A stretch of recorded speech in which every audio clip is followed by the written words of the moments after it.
Another update on my Hermes build. Let me show you how she looks right now.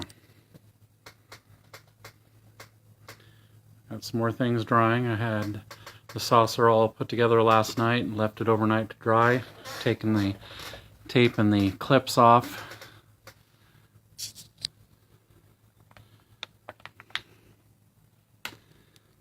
And a nice seal all the way around.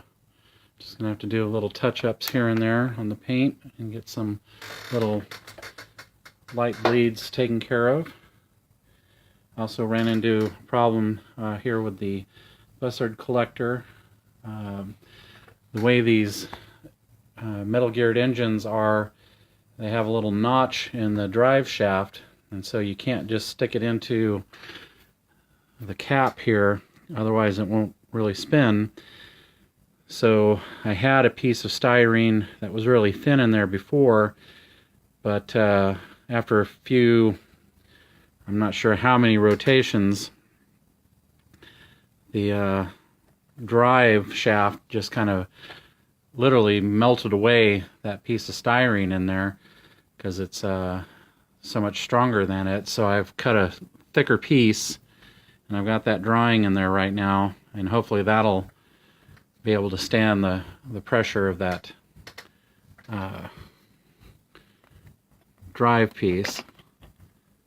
I can't believe that broke up. I hate that little tiny phaser bit on there, but since it's not really needed to be a phaser for me, I guess I'm gonna just trim that off. That's such a delicate piece, and it invariably ends up snapping off and you don't even know it. So I'll trim that a little bit and just make that a little bulb at the bottom of the planetary sensor. Bummer. Ugh. So that's how she looks right now. So let me plug her in, give you the partial effect since I still have some parts off.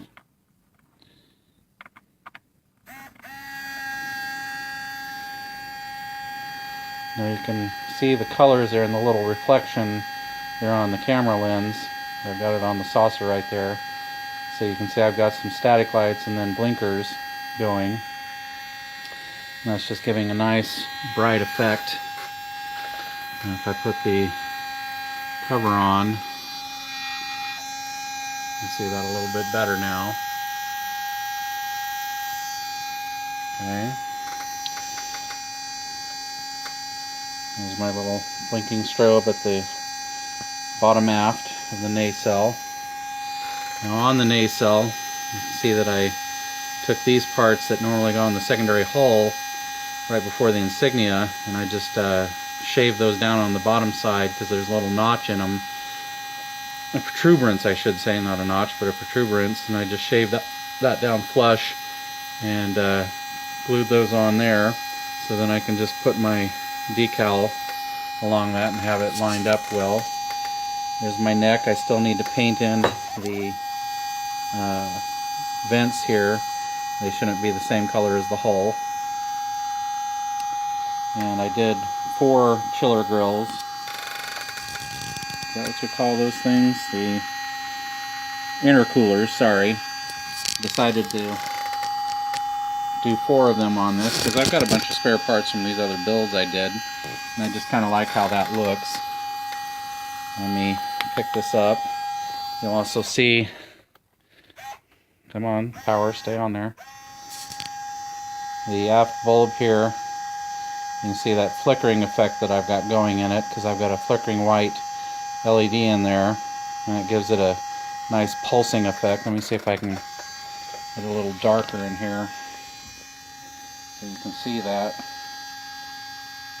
Yeah, that's a little better. Okay, and here's the impulse engines. I still need to frost the red backing in there so that that just diffuses a little bit more. But I like that more developed look to it with those kit bashed parts.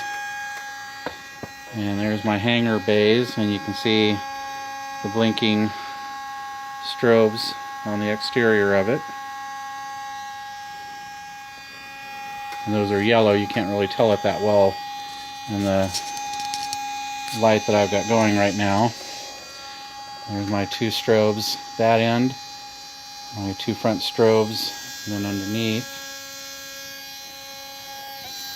And then there's my floodlights, which will show up the insignia there. And then you see these that I've put in at the tips of the landing pads. I like having that effect in there as well. And then this pinstriping that I've been doing on my builds, I think that just adds a nice little extra touch, so it's not just plain. And so I've got this on my Excalibur build and my USS Courling builds. So there she is.